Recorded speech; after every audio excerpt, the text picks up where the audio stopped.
Now the next movie on this list is Cabin in the Wood.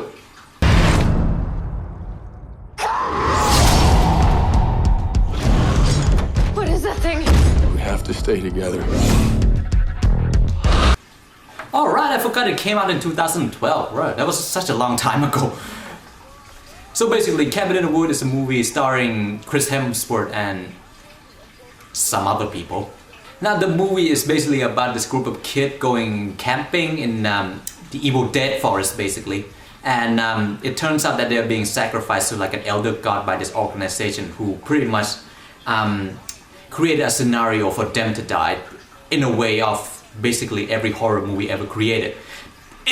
It's a kick-ass concept. I mean, I know there's gonna be something that is out of the ordinary with this movie, but I didn't expect it to be like this. It was so cool seeing people like planning like have pheromone to have them have sex and then kill the zombie going in to kill this chick, and now this guy died first and then this guy died, and everything is done with like systematic precision. That was so cool. And they went about doing this by having all these monsters from like myth and movies and stuff. Like they have werewolf, they have like a pinhead clone, they have zombies, they have mermaids. It was cool. It's like this, like how they're gonna die. They have like bedding and stuff. It's such a kick-ass and cool concept, man. And I don't want a sequel to this movie. I actually want something like a prequel TV series and show how they work, how they use different monsters. That would be so cool. And the reason it is on this list is because it's such a refreshing injection into the horror genre, which has pretty much been stagnant for such a long time. I mean, what else do we have in 2012? Well, we had Sinister. I heard that was good, but I haven't seen it. And we had some crap like Paranormal Activity 4. And to see a movie that breaks away and pretty much make fun of the horror paradigm, it was so good to see.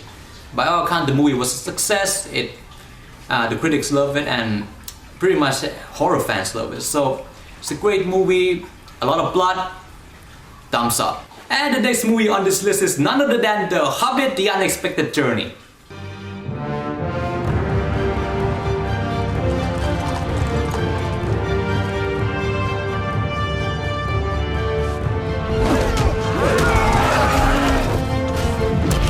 Now I know a lot of people dislike this movie because of its length, of its new technology, but I don't care. To me, this was one of the best movies this year. I enjoy every minute of it, even the boring part where people say like, oh, it's too damn long. Now I know this received really mixed reaction from both critic and audience alike, but I liked it. And the movie itself isn't bad. It's an epic tale of 13 dwarves and 1 hobbit trying to reclaim their lost ancient home from a dragon. That's pretty cool, and I like how the movie just pretty much built the character up to make you care, make you feel, make you understand their history. And that was the part where people were like, oh, it's so boring, why need to be so long, it's 3 hours. And it's not even 3 hours, it's 2 hours, 45 minutes, and 10 minutes of that is the credit. So anyway, and it's also a good adaptation of the Hobbit book. I mean, I went back and read the Hobbit, the book, and after reading through this, Peter Jackson did the right choice by adding some of his elements in, because The Hobbit is basically a children's book, and things were pretty simple, basically, like the whole troll scene. The dwarf was just captured, Gandalf saved it, and this formula kind of repeats the entire books.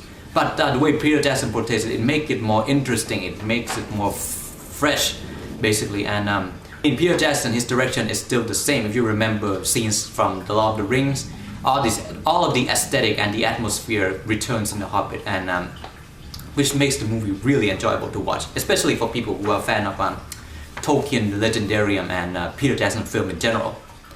I mean, sure, The Hobbit can be made into one film, but then people are just gonna complain that, oh, it's so lacking, it's nothing like Lord of the Rings, it's just your average fantasy, children's fantasy. And what Peter Jackson is trying to do is make it in the same tone as the Lord of the Rings, which I agree completely. So yeah, The Hobbit, if you love the Lord of the Rings trilogy, you're gonna love The Hobbit. It's a great fantasy movie and a grand entry into a new trilogy.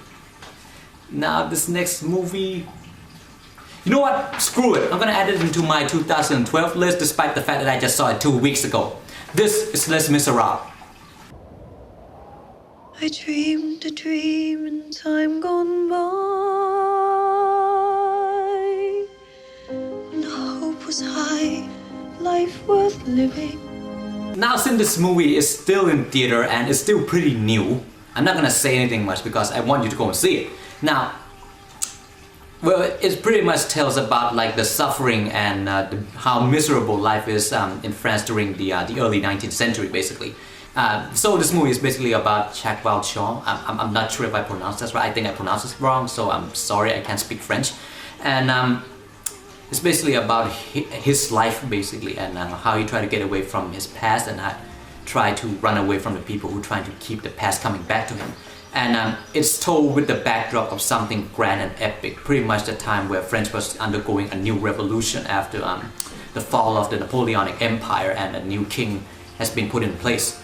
And it pretty much shows how like a certain tyrannical system can pretty much make people in the lower echelon suffer even though they did nothing wrong.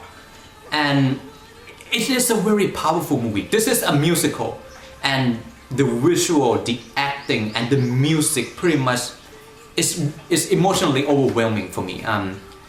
Everybody did their job perfectly. I know a lot of people complain about how Russell Crowe was a bad choice, but I come from a country where people who can't sing have a #1 hit single, and people who can't act won an Oscar. So he might not be the best actor in the film, but he was still pretty good in his own right. I saw worse, so I don't really get why people are like hammering him, saying that he's like, oh, he's a very bad choice. He's not that bad. He's not that good, but he's not bad. So yeah, all the actors pretty much did a pretty good job. Russell Crowe was okay. Russell Crowe was average. Hugh Jackman was pretty good because he was in a musical before he became an actor. And Anne Hathaway, seriously, I mean, people can keep criticizing her all they want, but she really shined in Les Miserables.